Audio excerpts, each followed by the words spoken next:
야구의 참견 야참 18번째 메뉴입니다. 에이징 커브 피할 수 없는 운명일까가 오늘 주제가 되겠습니다. 그런데 제가 봤을 때는요, 이 주제에 가장 잘 어울리는 해설위원은 저는 저밖에 없다고 보거든요. 자기 얘기를 본인이 소개를 하세요.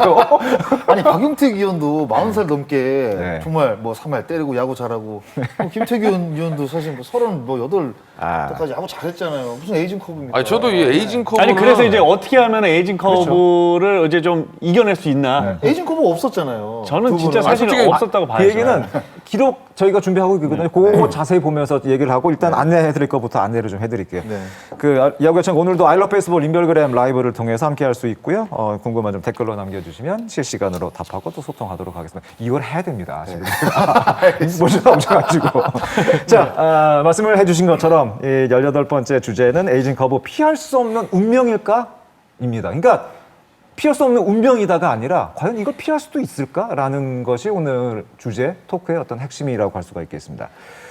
일단 에이징 커브 요즘에 굉장히 익숙한 단어죠. 특히 그 선수 생활의 어떤 그 나이가 점점 더 늘어나면서 에이징 커브 얘기가 많이 나오고 팬들도 이제는 익숙한 단어가 됐습니다. 세 분 다 베테랑 선수 역할을 다 해봤고 또 선수 생활을 오래 하신 분들이기 때문에 에이징 커브 얘기 많이 들으셨죠? 많이 들었죠. 어땠습니까? 에이징 커브 어떤 것 같아요?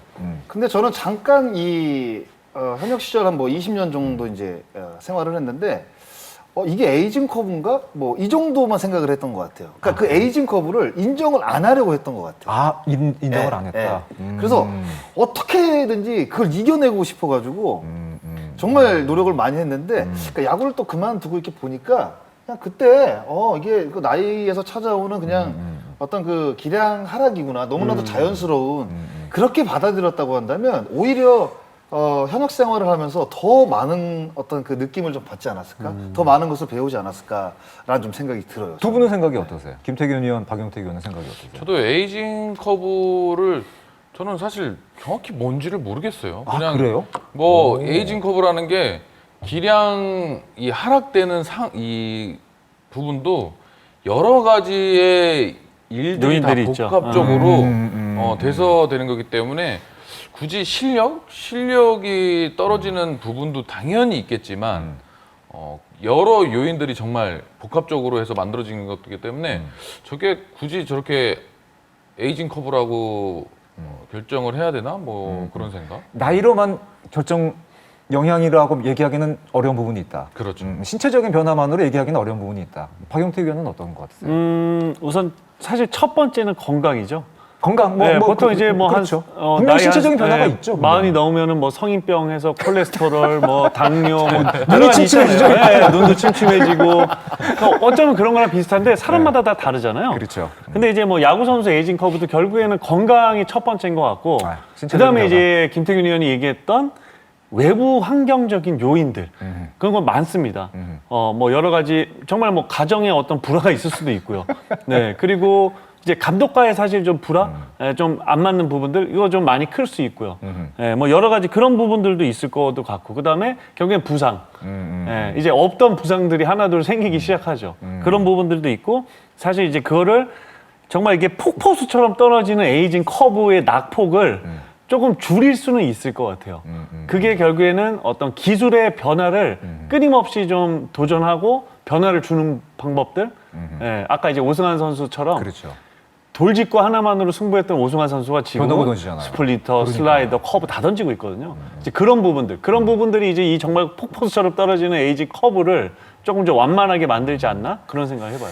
알겠습니다. 이 각자 세 분의 그 에이징 커브에 대한 일단 기본적인 생각을 들어봤고 좀 자세한 얘기, 구체적인 얘기는 아까 굉장히 좀 흥미로운 얘기가 벌써 많이 나왔습니다. 좀 더 자세하게 잠시 후에 좀 얘기를 나눠보도록 하겠습니다. 일단 세 분의 이 에이징 커브 뭐 다 겪어보신 분들이니까 세 분의 그 기록을 통해서 세 분은 과연 에이징 커브가 왔었나? 아니면은 이걸 에이징 커브라고 할 수 있을까? 그런 거를 한번 정리를 해보도록 하겠습니다. 먼저 장성호 의원 일단 1번부터 시작을 하시죠. 네. 장성호 의원은 WRC로 이게 세 분 모두 WRC로 뽑았는데 그 이유는 아주 간단합니다. 베테랑이 되면서 수비 빠지고 이제 지타로 그렇죠. 나가는 경우가 많이 있기 때문에 그러면서 이제 좀 숫자적인 이제 WAR에 손해를- 대해서는 그렇죠. 좀 많이 손해를 보죠. 손해를 네, 보기 네, 때문에 네. WRC 플러스로 일단 계산을 해봤습니다. 타격 능력. 네. 그렇죠. 타격 능력만으로 한 얘기가 되겠습니다. 장성호 위원 같은 경우에는 29에서 31까지는 아주 뭐 놀라웠습니다. 그리고 그 이후도 사실은 100 밑으로 떨어진 경험은 없었어요. 그러나 139에서 126으로 약간 좀 하락하기 시작한 것은 31, 2, 3, 넷 되면서 약간씩 좀 기록의 하락세를 보여줬네요. 저 시절이 이제 전임의 시절이죠. 아, 옮겨 다닐 때, 정신 없을 때. 그런데 저는 사실 그 제 성적을 봤을 때는 에이징 커브가 좀 일찍 왔죠. 저는. 그런가요? 예.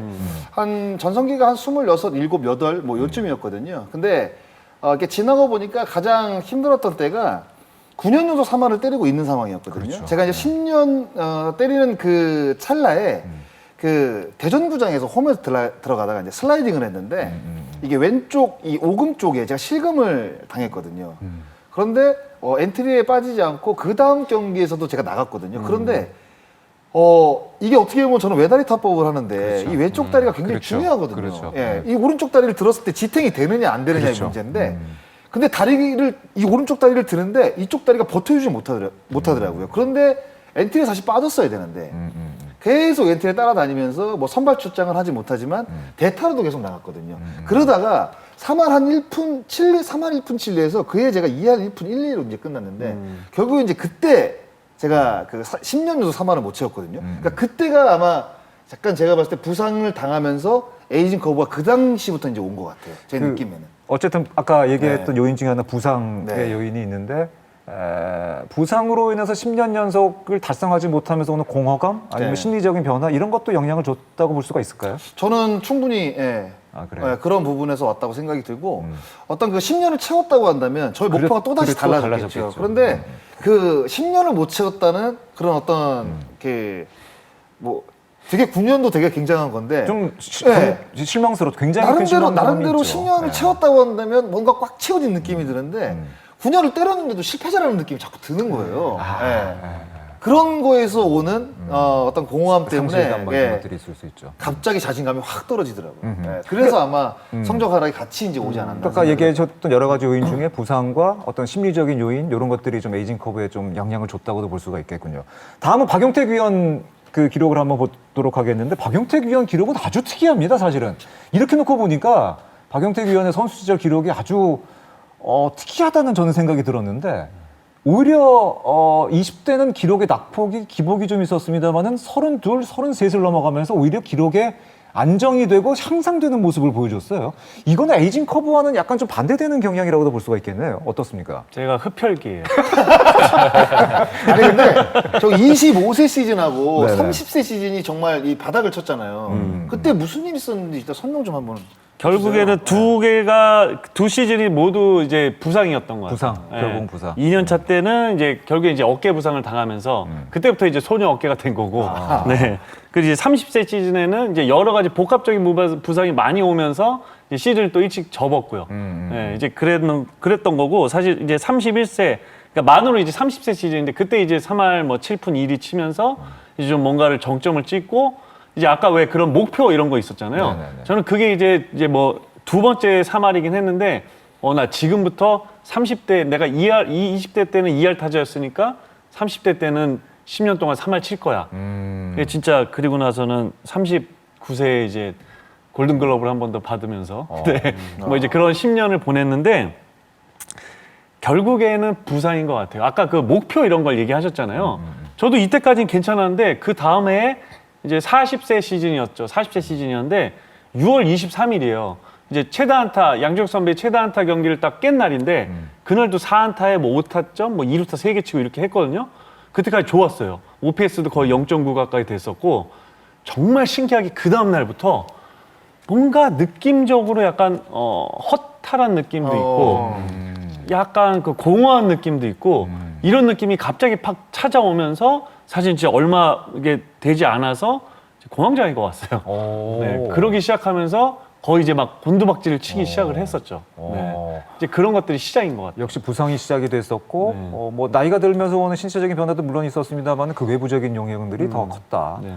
김태균 위원 기록을 한번 보도록 하겠습니다. 김태균 위원 같은 경우는 저희가 약간 좀 선수 생활 전체보다는 일본 진출하기 2년 전 그리고 국내 복귀 일본 진출 전 그리고 국내 복귀 이후의 기록을 한번 살펴봤는데 굉장히 저 기록을 보면서 제일 궁금했던 부분은 사실 OPS가 크게 변화가 없고 오히려 타율은 늘어났습니다만은 OPS를 구성하고 있는 기록 중에 출루율이 오히려 늘고 장타율은 좀 줄었어요. 그러면서 OPS가 유지가 됐는데 이거는 김태균 위원 스타일이 변했다고 볼 수가 있는 건가요? 어떻습니까?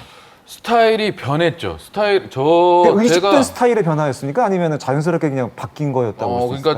그러니까 지금 일본 진출 전후를 비교한 적이 좀 많이 있었거든요. 그런 네네네. 질문도 많이 받았었고, 근데 저게 제가 어떻게 보면 변화를 자연스럽게 줬는데 이게 뭐 팀 상황에 거의 맞췄던 것 같아요. 팀 상황에 네, 팀이 제가 일본 가기 전의 팀과 갔다 온 이후의 팀이 상황이 굉장히 달랐었어요. 그래서 제가 변화를 줘서 어떻게든 팀에 좀 도움이 돼야 됐고 뭔가 제가 그런 판단을 했었죠. 근데 그런 어떤 변화가 팀에 더 도움이 되고 한지는 정답은 사실 없잖아요. 근데 제가 생각했던 변화는 지금 이 기록에 나와 있는 저런 변화였었거든요. 제가 뭔가 출루를 높이고. 의식적으로 뭐 큰 스윙보다는 뭔가 계속 좀 많이 출루를 또 해줘야 됐고 뭐 그런 상황들이 여러 요인들이 있었던 것 같아요. 거기에서부터 OPS 왕이 탄생이 된 거군요.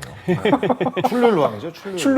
출루왕과 OPS의 왕이 네. 거기서부터 탄생이 된 것 같습니다. 결국에는 그런 것들이 에이징 커브를 정말 막을 수 있는 최대한 막을 수 있는 그런 기술적인 어떤 경험적인 부분을 이제 그걸 채워 넣는 거죠, 결국엔. 결국엔 그만큼 이제 파워에서는 조금씩 떨어질 수밖에 없거든요.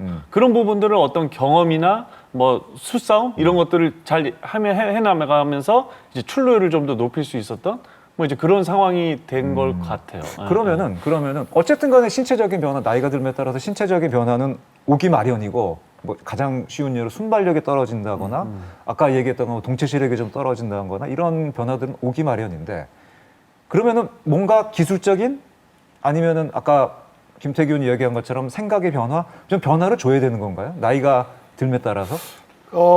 아마 운동은 예전에는 사실 뭐 장거리도 많이 뛰고 했는데 나이가 먹게 되면 단거리 위주로 굉장히 많이 연습 방법을 바꾸고요. 일단 평소 훈련할 때, 뛰는 훈련할 거를. 때. 예, 그리고 이제 순발력 운동들을 굉장히 많이 하죠. 예전에 보면 더가우스 앞에서 줄넘기 하는 선수 굉장히 많았었어요. 줄넘기 하는 선수. 이렇게 막 이렇게 조그만 것 같은 거 놓고 막 이렇게 뛰는 거 있잖아요. 그런데 순발력 운동을 하면서 아무래도 이제 떨어진 순발력을 좀 이제 다시 만회하는 어떤 그런 연습들을 굉장히 많이 하는데, 그러니까 저 같은 경우에는 사실 연습을 어떤 그 연습 방법을 바꾼 게 아니라 그냥 이 에이징 커브를 인정을 안 했어요. 네, 그래서 그냥 딱 아까도 하나 얘기했던 바꿨거든요. 것처럼. 저는 그냥 우리가 이제 에이징 커브 왔을 때 가장 먼저 이야기하는 게 빠른 공에 넣는다. 그리고 두 번째가 몸쪽 공에 넣는다거든요. 그렇죠. 네. 특히 외다리 네. 타법이었기 때문에 그런 네. 얘기 더 많이 들었을 것 같아요. 그래서 이 에이징 커브, 그러니까 몸쪽 공을 사실 많이 던지더라고요. 확실히 나이가 먹으니까. 근데 이걸 어떻게 극복을 해야 되냐. 스피드는 떨어지고. 그래서 저는 이제 약간 뒤로 물러섰거든요. 네. 물러서니까 그 몸쪽이 이제 가운데가 돼버리는 거죠. 그래서 이제 극복을 했는데 또 어려운 점은 이게 사실 뭐 박용택이 저번에 이제 뭐 굉장히 뭐 타석에서 뒤에 떨어져 쳤잖아요. 근데 진짜 이게 민감한 선수들은 조금만 떨어져도 이 스트라이크 존이 완전히 흔들리거든요. 그럴 수 있죠. 왜냐면 이게 몸쪽으로 들어오는 공이 이제 결국에는 이제 가운데가 되고 가운데였던 공이 결국에는 아웃 코스가 되는 거거든요. 타석에서 떨어지게 되면 그 스트라이크 존 가져가기가 굉장히 힘들었어요. 그것 말고 사실 뭐 이 에이징 커브를 극복하기 위해서는 그냥 떨어져가지고 몸쪽 공을 그냥 가운데로 만들어 버리자. 이런 생각을 하면서 타격을 좀 했던 것 같아요. 타격 네. 뭐 기술을 바꾼다던가 아니면은 뭐 타격의 스타일을 바꾼다던가 이런 얘기도 가능한 얘기인가요? 어떻게 생각을 하세요? 그런 거? 저는 사실 이 에이징 커브를 극복하려고 변화 주다가 망한 케이스거든요. 이 기록을 이렇게 해놓고 망했다 그러면 어떻게 해요? 다른 사람은 어떡하라고요? 저는 그래서 빨리 이제 그만뒀는데 제가 사실 2017년도에 네. 이제 옆구리가 찢어지면서 그때 제가 원래 치던 스타일을 할 수가 없었어요. 뭔가 이 피곤한 날에는 오늘 또 찢어질 것 같은 느낌? 그러다 보니까 스윙을 강하게 못 하겠더라고요. 그래서 이제 이 그만두기 전 시즌에 제가 사실 원래 지금까지 야구를 하면서 웨이트 트레이닝에 대해서 뭔가 크게 중점을 두지 않았었거든요. 이 근육, 이 순발력이나 이런 유지만 하려고 웨이트를 했지 웨이트에 대해서 크게 중점을 안 뒀었어요. 왜냐하면 뭐 팔이 두꺼워지면 뭔가 자세가 안 잡히고 뭐 또 이 돌아가는 회전이나 순발력이 느려진다 이런 저는 느껴서 웨이트를 거의 안 했었는데 말년에 이제 근육이 찢어지면서 근육 좀 보강 좀 해야겠다 해서 웨이트를 정말 20년 동안 한 것보다 더 많이 했어요. 그래요? 웨이트를 정말 많이 했고 운동 방법을 그러니까 어떻게 보면 변화해 준 거잖아요. 그리고 배트의 무게도 제가 그전에는 좀 가벼운 거, 힘에 자신이 있어서 좀 가벼운 걸로 또 썼었거든요. 이 30대 중반 때는. 근데 또 말년에 웨이트 많이 하고 배트를 또 무거운 거 아, 오히려 무거운 거로요? 늘려봤었어요. 근데 그게 완전 반대 효과가 난 거죠. 스윙은 스윙대로 몸은 더 느려지고 순발력 안 나고 배트는 더 묻어서 배트는 돌아 나오고 뭔가 그러면서 성적이 더 안 좋더라고요. 그래서 그 변화 줄 때를 그래서 참 생각을 많이 하고 잘 본인한테 맞는 준비를 해야 된다. 변화를 줘야 된다. 뭐 이런 말씀 드리고 싶습니다. 이렇게 이제 기본적인 세 분의 어떤 이 에이징 커브에 대한 기본적인 생각 저희가 이렇게 정리를 해봤는데 이제 국내 선수들 리그로 한번 돌려서 얘기를 좀 더 이제 확장을 시켜서 나가 보도록 하겠습니다. 2017년부터 2020년까지 최근 4년 동안의 국내 타자 평균 WAR을 정리를 해봤습니다. 50경기 이상 출장한 선수가 기록이 되겠는데요. 확실히 나이에 따라서 그래프가 좀 하강하는 모습을 확인할 수가 있습니다. 그 변곡점이 가장 눈에 띄게 시작되는 부분은 33에서 34살 이후에 이제 하락하기 시작하는 모습, 그리고 35, 36에는 확실히 이제 좀 더 내려가는 모습을 확인할 수가 있습니다. 확실히 나이가 들에 따라서 기록적인 부분이 좀 차이가 보이는 것은 어쩔 수 없는 사실인 것 같습니다. 그런데 KBO 리그는 그래도 뭐 30살 넘어서도 WL이 가장 좋네요. 그러니까 미국 같은 경우는 지금에 많은 데이터들이 지금 나오고 있는데 선수의 전성기를 이제 뽑아보는 기록들이 있어요. 그러면 한 26세, 27세거든요. 그런데 최근에 자료를 보면 그 전성기가 되는 나이가 더 빨라진다는 이야기가 있거든요. 그래서 신체적인 나이라든가 선수들이 갖고 있는 기량이 베스트로 나오는 이 시즌이 25세쯤에 25세에서 26세 그 이후에 하락한다는 이야기가 지금 나오고 있거든요. 그렇게 빨리요? 네. 그렇게 빨리요? 저도 이제 이 그 데이터를 보고 저도 깜짝 놀랐거든요. 야, 이게 우리가 생각했던 것보다 어떤 그 신체적인 능력이 굉장히 빨리 노쇠화가 되는구나 라는 생각을 좀 했거든요. 그런데 저 KBO 리그 어떤 그 WAR을 보니까 생각보다 우리나라 선수들이 좀 많이 잘 버티네요. 아니 그런 생각이 그러면은 좀 들어요. 정말 예? 나중에는 20대 중반에 에이징 커브 오는 거예요? 빨리 오면 사실 이제 그거에 대해서 제가 조금 이따가 좀 뒤쪽에서 제가 그러시겠어요? 왜 그런 일이 알겠습니다. 생기는지 좀 설명을 한번 해드리고 네네. 사실 요거 이제 한국 리그 이제 KBO 리그에서 보면 이제 35세, 34세 뭐 이때 지금 거의가 그렇죠. 이제 최전성기를 맞이하잖아요. 지금 그렇죠. 33세. 결국에는 우리나라에서 제 첫 번째가 군대 문제가 있는 것 같아요. 네. 군대가 2년. 군대. 또 어떤 이런저런 준비를 하다 보면 가만 정말 안 2, 썼다. 3년이 없어지는 거죠, 통으로. 그리고 현실적으로 이전 그 야구 저변이 이렇게 크지 않다 보니까 뭔가 완성형 선수가 20살, 21살 때부터 젊은 선수들이 나오지 않아요, 잘. 그러니까 그때 뭔가 확실한 주전을 잡는 선수들이 없죠.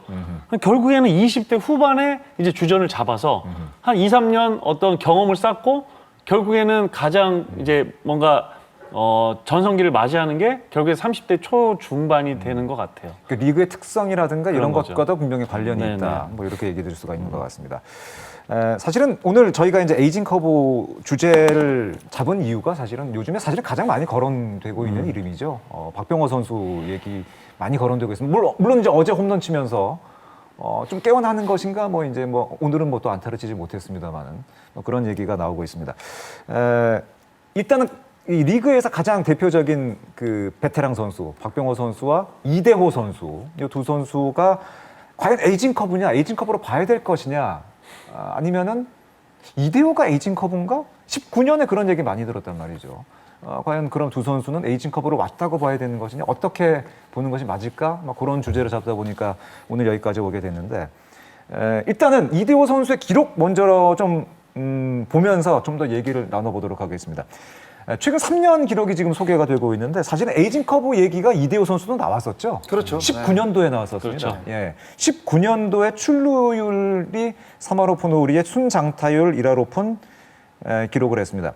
이대호 선수 19년 기록도 물론 하락도 있었습니다. 그 이후의 기록을 보면은 가장 눈에 띄는 부분이 사실은 컨택 비율입니다. 이대호 선수는 에이징 커브에 들어간 것 아니냐라는 얘기를 들어도 80%를 놓치질 않았어요. 어떻게 보면 이게 이대호 선수로 설명할 수 있는 가장 좋은 기록이 아닌가 생각이 들더군요. 이제 이대호 선수와 지금 이제 박병호 선수 뭐 이제 어떤 비교도 하고 많이 하잖아요. 네네. 요즘 제가 이제 빠져 있는 게 있어요. 또 데이터적으로. 그거 굉장히 어렵더라고요. 네, 키네마틱 시퀀스라고요. 키네마틱 시퀀스. 이거 이제 한국말로 표현하면 이제 운동학적 순서. 네, 그러니까 운동 동작의 순서를 얘기하는 거예요. 네, 결국에 이제 타격의 어떤 운동 동작의 순서를 얘기하면 사실 골프에서 많이 쓰는 좀 용어긴 한데 결국에는 하체, 골반의 움직임, 그러니까 골반이 먼저 움직이고 그 다음에 몸통이 움직이고 그 다음에 팔이 움직이고 그 다음에 마지막에 이제 배트에 어떤 운동 에너지가 전달이 돼서 이제 그 운동 에너지가 다 쓰여져야 되는데 이대호 선수는 그런 것들이 거의 우리나라에서 저는 제가 볼 때 한 역대로 봤을 때도 거의 최고의 선수라고 보거든요. 그런 결국에 이제 우리가 쉽게 얘기해서 이제 운동 이제 야구쟁이들이 쉽게 얘기해서 밸런스 좋다, 부드럽게 친다, 뭐 이런 얘기들을 많이 하는데 그런 선수가 결국 이제 그게 좋은 선수라고 평가받을 수 있는데 뭐 요즘 같은 뭐 이대호 선수, 뭐 양의지 선수, 최용호 선수 이런 선수들이 그런 게 워낙 좋고 사실은 박병호 선수 같은 경우에는 그런 이제 키네마틱 시퀀스가 그렇게 좋지는 않은 선수죠. 그러니까 결국에는 워낙에 뛰어난 어떤 파워와 운동 능력으로 이때까지 이제 워낙 이제 계속해서 홈런왕을 쳐냈던 이제 타자고 이제 그런 것들이 조금 떨어지다 보니까 이제 그런 운동 능력이 조금씩 줄어드는 거에 이제 격차가 조금 좀 많이 생기지 않나. 근데 이제 첫 번째로 이제 이런 얘기를 하기 전에는 뭐 건강, 뭐 외부적인 요인, 뭐 부상 이런 것들은 이제 같은 좀 뭔가 같다고 전제하에 이제 말씀드리면 좀 그런 차이가 좀 있을 것 같아요. 그러니까 이대호 선수 기록 아까 보고 조금 더 좀 추가적으로 얘기하고 싶은 부분은 2019년도에 어쨌든 기록이 하락이 있었던 건 틀림없는 사실인 것 같습니다. 그렇다면 과연 이때는 에이징 커브였을까요? 그리고 그 이후에 기록이 오히려 상승되는 모습을 보여주고 있는데 그렇다면 이거는 에이징 커브를 극복했다고 보는 것이냐 아니면은 2019년도에 일시적인 그냥 부진이었을 뿐인 거냐? 그 당시 에이징 커브가 저는 왔다고 보는데 왔다고 본다. 네, 왔다고 예. 보는데 그 이후에 이 에이징 커브를 극복했다고 이야기하기에는 사실 2019년보다 조금 낮은 거거든요. 그렇죠. 조금 낮은 거기 때문에 그 에이징 커브가 온 상황이 더 나빠지지 않고 그 정도의 성적을 지금 저는 유지하고 있다고 생각이 들어요. 이거를 에이징 커브 극복했다고 얘기하기에는 극복했다고 표현을 할 정도면 그 안 좋았던 시즌보다 훨씬 좋아야 되거든요, 성적이. 다시 전성기 때 비슷한 그렇죠. 성적이 나와야죠. 예. 근데 그런 성적이 아니라 그 좋지 않았던 성적이 조금 나아진 것뿐이지 그렇기 때문에 나아졌다고 에이징 커브를 극복했다 이렇게 얘기하기에는 조금 어폐가 있는 것 같아요. 근데 그럼에도 불구하고 현재 이대호 선수의 기록은 굉장히 훌륭한 기록인 것만은 틀림없는 사실인 것 같습니다. 그러니까 이제 결국엔 좋은 기술을 가지고 있기 때문에 결국엔 이제 그 해에는 뭔가 스스로도 약간 당황스러울 수도 있었을 것 같아요. 그래서 이제 그런 게 그냥 아까도 제가 말씀드린 에이징 커브가 이렇게 급격히 떨어지는 커브가 아니고 지금 아주 그냥 원만하게 그러니까 아주 그냥 자연스럽게 지금 이제 기록들이 나오고 있다 뭐 이렇게 얘기 드릴 수 있을 것 같아요. 그럼 아까 어쨌든 에이징 커브가 2019년에 이대호에게도 왔던 것이 사실인 것 같다라면은 어쨌든 간에 그 이후에 더 나빠지지 않고 하락 곡선이 아니라 그래도 유지하는 어느 정도의 상승 곡선을 보여줬다는 거는 멘탈적으로도 이대호 선수는 굉장히 그거를 잘 극복했다고도 볼 수가 있는 거네요. 어떻게 생각을 하세요? 이대호 선수는 이 멘탈은 정말 최고지 않아요? 세계 최가. 아무리 뭐 주위에 뭐 심한 얘기들이 나와도 얘는 그런 거에 전혀 의식 안 하고. 얘라뇨, 친구가. 지금 죄송합니다. 아니 근데 이때 나이가 38살이었어요. 그렇죠. 38살에 이 정도 갑자기 하락이 왔을 때 주변에 분명히 그리고 구단에서도 그렇죠. 어마어마한 얘기가 나왔을 텐데 그 이후에 지금까지 성적이 나오는데 이거는 사실은 기술적인 것도 기술적인 거지만 사실은 멘탈에 가깝다고도 볼 수가 있는 거죠. 그거 이겨내기가 제일 힘들어요. 그렇죠. 예. 김태균 의원이 현역 마지막에 겪었던 것과 좀 어떤 비슷한 느낌이라고 봐야 되나요? 거의 저는 지금 이 박병호 선수도 저랑 비슷한 상황이라고 많은 비슷한 얘기를 좀 통화를 하면서 해봤는데 저랑 비슷한 부분들이 많이 있더라고요. 근데 박병호 선수가 오히려. 예, 그러니까 저도 굉장히 멘탈이 좋다 생각을 했었거든요, 저도. 근데 그거를 이겨내질 못하겠더라고요. 그래서 저는 그런 부분들을, 이 외적인 부분들을 이겨내기라는 정말 쉽지 않고, 지금 이대호 선수는 또 아까 이 박용택 위원이 또 좋은 말씀도 하셨는데, 제가 생각해도 이대호 선수는 이 스트라이크 존이 만약에 이 크게 나눠서 9개가 있다고 하면 그 9개의 스트라이크 존마다 정확한 타격을 할 수 있는 스윙이 다 다르다고 생각하거든요, 저는. 근데 이대호 선수는 이 9개 스윙에 본인이 가장 좋은 스윙을 할 수 있는 그런 밸런스를 갖고 있어요. 근데 그 스윙이 적으면 아무래도 이 뭐 기록적으로 좀 하락하는 부분이 보일 텐데 이대호 선수는 워낙 이 대처 능력, 그 9개 스트라이크 존에 스윙할 수 있는 그런 기술력이 받쳐주기 때문에 아무래도 조금 이 곡선이 완만하지 않나 이렇게. 그렇기 때문에 아까 말씀하신 컨택 비율이 80%가 유지가 되고 순장 타율은 오히려 늘어난 그런 기록도 이거 사실은 굉장히 인상 깊은 기록이었습니다. 아까 박병호 선수 얘기를 김태균 의원이 했는데 그러면은 박병호 선수 얘기까지 계속해서 한번 진행을 해보도록 하겠습니다. 가장 박병호 선수 이슈가 되는 것은 에이징 커브 얘기 사실은 많이 하고 있습니다. 박병호 선수 본인 스스로도 에이징 커브에 대해서 이제는 약간 좀 신경을 쓰는 것 같아요. 얼마 전에 인터뷰를 했는데 뭐라고 인터뷰를 했냐면 30대 중반이 되면서 기량이 하락세를 타는 이른바 에이징 커브가 왔다는 지적도 자기도 들었다. 나도 고민이 되게 많다. 이런 시기가 나한테도 온 건가 생각되기도 하고 아직 잘 모르겠다. 홈런이 줄어든다고 해서 타자들이 그만둘 거는 아니까, 타자 그만둘 거는 아니까 그 상황에 맞게 하려고 한다. 굉장히 여러 가지 고민들이 많이 담기고 지금 상황에 대한 고민 그리고 앞으로 내가 뭘 해야 되나 고민이 굉장히 많이 담긴 인터뷰였습니다. 네. 이 인터뷰 그 세 분 베테랑 시절에 생각이 나세요? 이 심정이 이해가 되세요? 저는 충분히 이해가죠. 보면서 사실 어제 그 박용택 위원하고 저하고 이제 알로 베이스볼 하다가 이제 박병호 선수 이제 인터뷰를 봤는데 네. 저는 좀 진짜 짠했어요. 그러니까 이게 그 인터뷰를 하더라도 선수들이 좋은 성적이 났을 때 말도 정말 자신 있게 나오는데 그렇죠. 그러니까 이게 박병호 선수답지 않게 정말 머뭇거린다는 느낌을 저는 정말 많이 받았거든요. 그러니까 이게 주변에, 그러니까 우리가 에이징 커브가 올 때 어떤 이야기들, 자기가 가장 잘할 수 있는 걸 하지 못할 때 에이징 커브가 온다 이야기를 그렇죠, 하거든요. 그렇죠. 근데 박병호 선수를 우리가 생각했을 때 박병호 2루타 아니거든요. 그렇죠. 3루타 아니거든요. 그냥 박병호는 홈런이에요. 그런데 홈런 개수가 작년에 이어서 올해도 만족할 만한 성적이 나오지 않고 있어요. 박병호 선수 컨택 아마 생각 안 할 거예요. 제가 봤을 때 에이징 커브가 왔다고 느꼈을 때는 홈런 개수가 지금 안 나오고 있구나. 이거에 대한 스트레스가 지금 엄청나게 좀 받고 있다고 생각이 들거든요. 근데 과연 한 살 한 살 먹어갈수록 그 박병호 선수가 지금 이 하락된 성적을 한꺼번에 다시 내년에 반전을 만든다? 저는 굉장히 어려운 거라고 보거든요. 그럼 결국에는 진짜 흔히 말하는 완전 떨어지지 않는 12시에서 6시로 떨어지는 그런 커브처럼 떨어지지 않는, 그러니까 유지한 것보다 조금 더 잘하는 성적, 이렇게 이제 어떤 그 마인드의 변화를 가져가는 게 오히려 박병호 선수가 지금 해야 될 가장 큰 생각이 아닐까요? 이 인터뷰에서 제가 가장 눈에 띄었던 부분은 상황에 맞게 하려고 한다라는 얘기를 했어요. 이 상황에 맞게 하려고 한다. 어떤 의미일까요? 기술적인 변화를 주겠다는 건가요? 아니면은 어떤 의미일까? 저는 굉장히 이 부분이 굉장히 궁금하더라고요. 상황에 맞는 거는 참 여러 가지가 많을 것 같은데 이제 제가 에이징 커브를 계속 이렇게 할 수 있었던 부분은 저는 모든 걸 다 바꿨어요. 모든 걸 계속해서 다 바꾼다. 먹는 것부터 생활 습관, 무슨 뭐 연습 방법, 치는 타격의 어떤 메카닉까지도 모든 걸 다 바꿔가면서 계속 했는데 결국에 그게 상황이 변하면 변할수록 그런 것들을 바꿨던 거거든요. 그러니까 이제 박병호 선수도 예를 들어 이제 그런 인터뷰에서는 좀 약간 어떤 뉘앙스를 들렸냐면 결국에는 박병호한테는 너무 홈런이라는 것만 원하잖아요.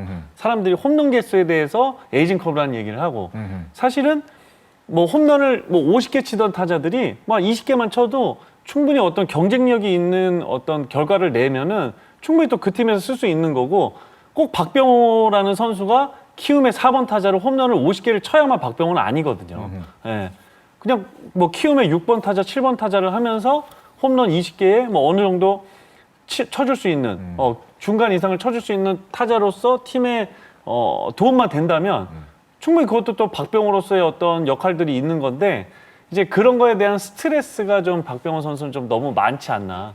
예, 그런 것 같아요. 그러니까 예. 저는 사실 이 박병호 선수가 지금 에이징 커브는 절대 아닌 것 같거든요. 아 그래요? 제가- 2년 동안 지금 성적이 만족스럽지가 네, 않은데. 근데 제가 이 대구에서 중계를 할 때 박병호 선수 경기를 보면서 느꼈던 게 일단은 확실히 이 심리적인 부담이 너무 커 보였어요. 그렇기 때문에 표정에서도 뭔가 타석에 있을 때 생각이 엄청 많다, 머리가 복잡하다 이 부분이 느껴졌고 그러다 보니까 스윙에 예전에 한참 좋았을 때는 진짜 이 거침없이 그냥 바로 스윙이 나왔었거든요. 근데 그 경기를 보니까 뭔가 망설이다가 타격을 하기 때문에 타이밍이 안 맞는 거죠. 지금 그 14년 때 타격폼과 올해 타격폼이죠. 지금 비교가 그렇죠. 되고 제가 볼 있습니다. 때 그러다 보니까 이 기술적으로도 자꾸 뭔가 무너지는 느낌? 그러니까 지금 저 화면을 보더라도 저 왼쪽 게 한참 박병호 선수가 좋았을 때인데 지금 스트라이드해서 이 테이크백 했을 때 힘을 모아서 기다리는 동작이 있거든요. 힘을 모았다가 기다리면서 한번 튕겨주면서 힘을 이 전달하는 그 순간 타이밍이 있는데 올해는 그 부분이 없고 이 테이크백 했을 때의 이 손 위치가 예전보다 더 뒤로 이 파워를 줄 수 있는 이 탑 위치가 아니더라고요. 그러다 보니까 앞으로 끌려 나오면서 치니까 나쁜 공에 손이 나가고 그러다 보면 또 손이 나갔으니까 나갔는데 힘이 없이 그냥 툭 갖다 대는 스윙 저런 스윙이 나오는 거죠. 근데 저런 부분도 저는 이 심리적인 영향도 크다고 보거든요. 그러니까 박병호 선수가 자기가 강하게 홈런을 칠 수 있는 공을 기다리는 여유가 없는 거죠. 지금은 뭔가 빨리 결과를 내야 되겠고, 뭐 머리는 복잡하고 답답하니까 이 파워풀한 스윙이 안 나오고 망설이고 결과에 대한 두려움도 있을 거고 그러다 보니까 기술적인 저런 밸런스가 흐트러지는 부분도 나온 것 같아요. 박병호 선수의 국내 복귀 이후의 기록을 한번 아까 잠시 나왔을 때 다시 한번 좀 보면서 좀 더 얘기를 나눠보도록 하고 있습니다. 분명히 기록적인 변화가 있는 거는 틀림없는 사실이에요. 33살에서 34살 때 18년도, 19년도의 기록과 복귀 이후에 2000년, 2001년 35, 36에 지금 기록이 나오고 있는데 OPS가 확실히 줄어들었고 뭐 WRC 플러스도 마찬가지입니다. 순장태 밥입도 많이 줄어든 면이 분명히 있습니다. 분명히 기록적인 면에서도 한참 좋았을 때에 비해서 좀 떨어졌다는 건 틀림없는 사실인 것 같습니다.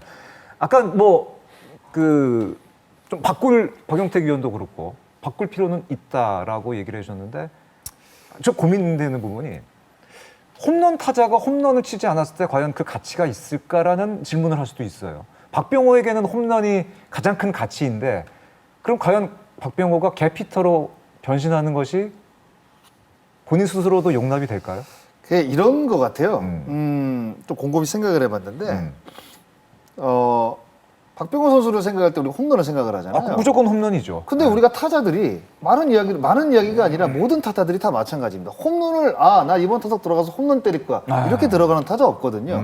그러면 그 전에 박병호 선수가 홈런을 50개 때릴 때 어땠냐? 그냥 정확히 때렸는데 넘어간 거예요. 워낙 힘이 있으니까. 네. 그런데 우리가 박병호를 보는 시각이 이제 에이징 커브가 홈런 개수가 줄어?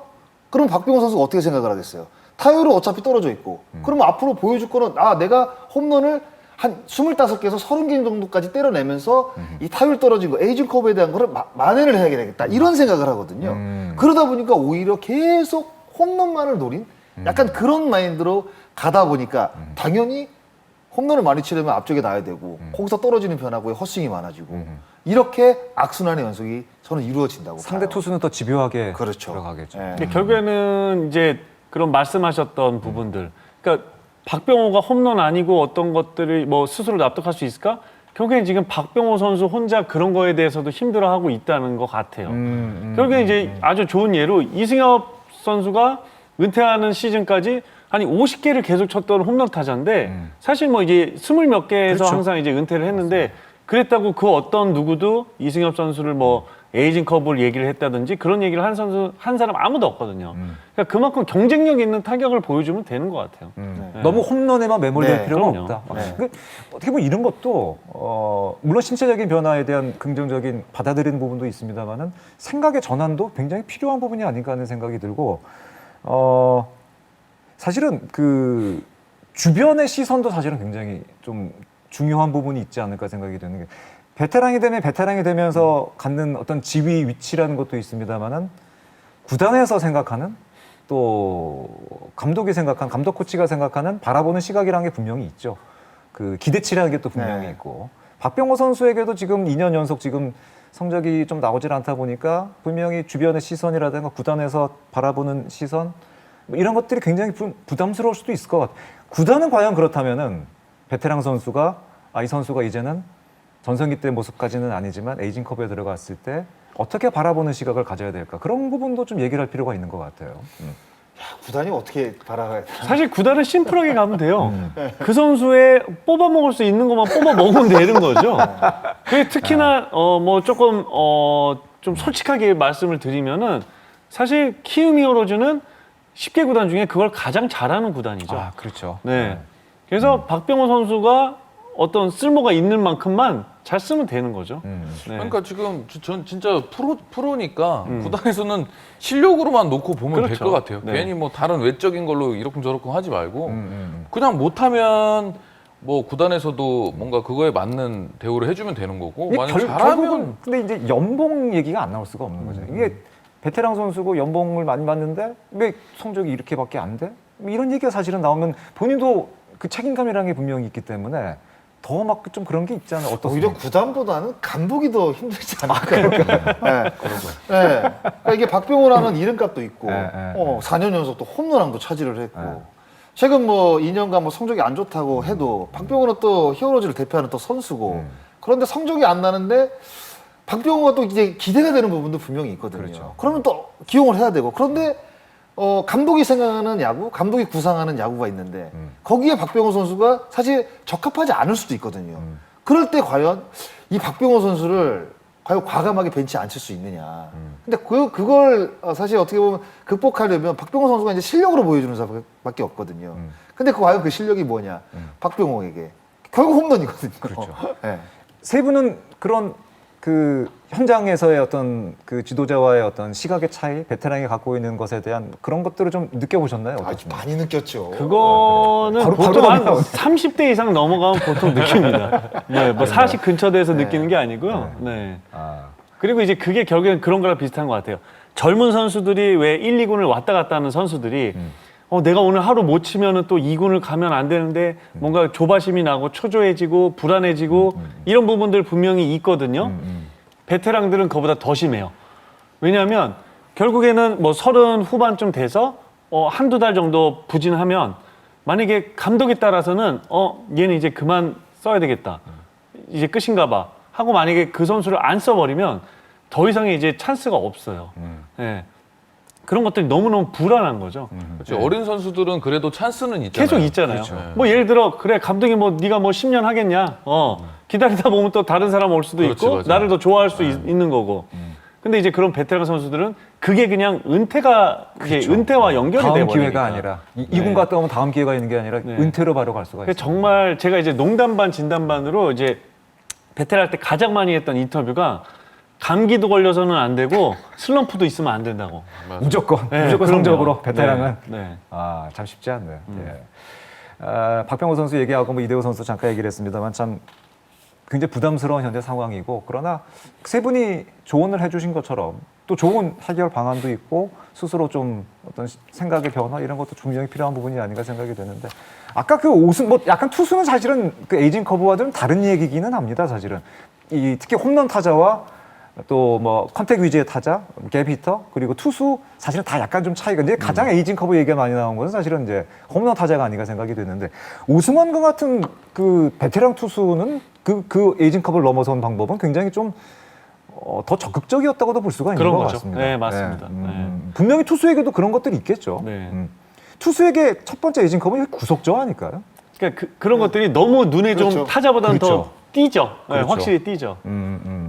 또 투수의 어깨는 아무래도 좀 많이 쓰다 보면은 좀 그런 부분도 있으니까. 그래서 이제 그 투수가 이제 에이징 커브를 피하는 가장 그 좋은 유형들이 제구가 좋은 투수들. 그렇죠. 그러니까 구속으로 어떤 그 리그를 이끌어가는 투수가 아니라, 그러니까 기본적으로 어렸을 때부터 굉장히 좋은 제구력을 갖고 있는 선수들이, 그러니까 대표적으로 사실 보면 정우람 선수라고 봐야겠죠. 저는 정우람 선수라고 생각이 들거든요. 그러니까 정우람 선수는 뭐 세이브를 맡았을 때 뭐 140, 뭐 한 3, 4 정도 던진 적도 있었죠. 45를 던진 적도 있지만 최근에도 뭐 141 이 정도로 갖고 지금 마무리로 이제 활약을 하고 있잖아요. 네. 근데 뭐 에이징 컵은 안 나오잖아요. 그럼 결국 정우람을 대표하는 거는 제구력과 체인지업이거든요.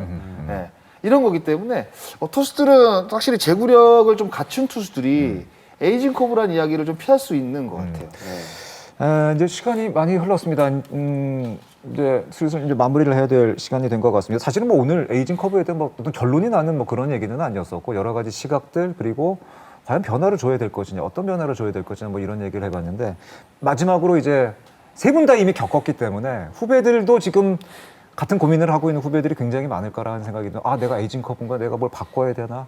마지막으로 후배들에게 에이징 커브를 향해 가고 있는 이미 겪고 있는 후배들에게 한 말씀. 좀 격려의 얘기, 조언한다면 어떤 얘기를 해주고 싶으세요? 전 5글자. 5글자. 간단하게. 그러려니 해. 왜? 그러려니 해. 아, 그러려니 해. 근데 이거는 받아들여라. 예, 그냥 저는 받아들이는 수밖에 없을 것 같아요. 예. 이게 사실 뭐 에이징 커브라는 게 단순하게 나이를 먹는다고 해서 실력이 떨어지는 건 아니거든요. 예. 뭐 몸의 신체적인 뭐 박용태 의원이 뭐 말한 것처럼 그런 여러 가지들이 이제 합쳐졌을 때 에이징 커브가 이제 오는 거기 때문에 이거를 사실 어떻게 바꾸겠습니까? 저는 제가 이제 뭐 서두에서 말씀을 드렸지만 지나고 이제 은퇴하고 보니까 그때 그냥 에이징 커브를 인정하고 그냥 차라리 우리가 인정하는 생각하는 게 그러니까 맞다. 우리가 그 시즌 들어가기 전에 자기 기대치가 있잖아요. 뭐 올해는 3할을 때리겠다, 25홈런을 때리겠다, 뭐 80타점을 하겠다. 언론도 많이 물어보잖아요. 네, 이거를 제가 봤을 때는 한 살 한 살 먹을수록 한 조금씩 내리면 돼요. 네. 그럼 집에 가라고 하는 거 아니에요?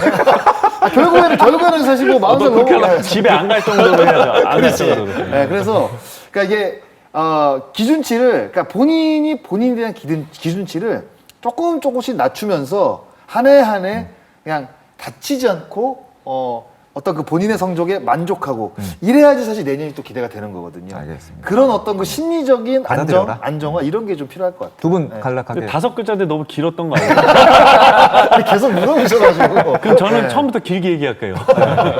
저는 우선 결론부터 얘기하면은 30살이 넘은, 그러니까 그만큼 이제 오랫동안 주전 선수를 했던 선수들 모두가 사실은 에이징 커브를 그만큼 늦춰왔던 선수들이라고 얘기하고 싶어요.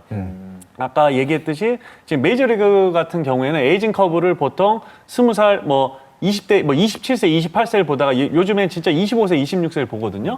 사실은 이게 약간 오류가 있는 거예요. 이제 데이터 과학, 뭐 데이터 분석 이런 것들은 사실 되게 객관적인 이런 분석을 얘기하는데 사실은 주관적인 판단이나 고정관념의 결과에 따라 영향이 좀 많아요. 그래서 그런 것들을 뭐라 그러냐면 생존자 편향이라고요. 그 이제 영어로 이제 서바이버 바이어스라고 이게 뭐냐면은 세계 2차 대전 때 네, 세계 2차 대전 대전까지 때 네, 이제 전투기가 다시 이제 돌아와요. 전쟁을 끝낸 전투기가 돌아와요. 그래서 총알을 어디를 맞았나 봤더니 날개와 꼬리 부분에 너무 많이 맞은 거예요. 그래서 이쪽 부분을 좀 더 보강을 하면 우리 전투기가 더 이제 평균의 우려에 강력한 관한 얘기예요. 예. 근데 결국에는 거기서 중요한 거는 엔진 부분과 조종석이 맞으면 비행기는 돌아오지 못했거든요. 그러니까 결국에 이게 뭔 수렴되지 얘기냐면 않으니까. 예, 우리는 계속해서 그 1년차, 2년차, 3년차 계속해서 은퇴하고 방출되는 선수들이 많잖아요. 그런 부분들을 계속 이겨낸 선수들이 여기까지 오는 거거든요. 사실 그런 선수들, 모든 선수들이 전수조사를 하면 우리나라도 결국에는 20대 후반이라고 하거든요. 그런 얘기들을. 결국엔 살아남은 자들끼리를 나눴을 때는 뭐 이제 33세에 우리가 막 이제 전성기가 오고 하는 건데 그만큼 이제 뭐 이제 오늘 이제 박병호 선수 얘기를 많이 했는데 박병호 선수 그런 걸로 개인적으로 힘들어하지도 말고 주위의 어떤 시선들을 좀 신경 쓰지 말고 이때까지 온 것만 해도 정말 충분히 그렇죠. 정말 많은 나이까지도 그렇죠. 열심히 잘한 거거든요. 네. 예. 그러니까 정말 이제 장성우 위원 말대로 조금 자기 자신한테 인정을 하고 인정하고 네. 이제부터 즐겨라. 그렇죠. 좀 그랬으면 좋겠어요. 김태균 의원 짧게 좀 해주세요. 저도 이 박용택 의원이 한숨 얘기해가지고 아니 우리가 집에 가야 될 것 같은데 계속 해가지고 저는 짧게 하겠습니다. 이 박병호 선수가 워낙 또 최고 선수였으니까 그렇죠. 그 최고의 선수였다는 그 믿음을 가지고 눈 감고 귀 닫고 그렇죠. 네가 최고다. 그러니까 모든 결정은 박병호 선수가 했으면 좋겠고 박병호 선수가 판단해서 그냥 뭐 잘 했으면 됐고 잘 이겨냈으면 좋겠습니다. 이 세 분의 얘기 박병호 선수 혹은 지금 말씀해 주신 대로 그런 여기까지 것들은- 와 있는 예, 예, 여기까지 와 있는 모든 베테랑 선수 다 좀 귀 기울여 들으시고 좀 참고를 하셨으면 좋겠어요. 아주 좋은 조언을 많이 해주셨습니다. 가야 할 때가 언제인가를 분명히 알고 가는 이의 뒷모습은 얼마나 아름다운가라는 19절이 있죠. 하지만 가야 할 때를 알고 떠남을 본인 스스로 선택할 수 있는 선수가 과연 몇 명이나 되겠는가. 그 선수뿐만이 아니라 모든 사람 다 마찬가지인 것 같습니다. 세월은 분명히 거스를 수가 없습니다. 다만 청춘이었고 팀의 미래였던, 그러나 지금은 베테랑이 된 선수들이 짊어져야 할 게 세월의 무게가 아닌 주변의 따가운 시선으로 그 짐을 짊어져서는 안 되는 것이 아닌가 하는 생각을 해봤습니다. 오늘 그 어려운 시간을 버텨낸 세 분과 함께 했고요. 또 말씀드린 것처럼 세상의 모든 베테랑들을 응원하면서 오늘 얘기는 여기서 모두 마무리 짓도록 하겠습니다. 오늘 세 분 참견 대단히 감사합니다. 네, 고맙습니다. 감사합니다.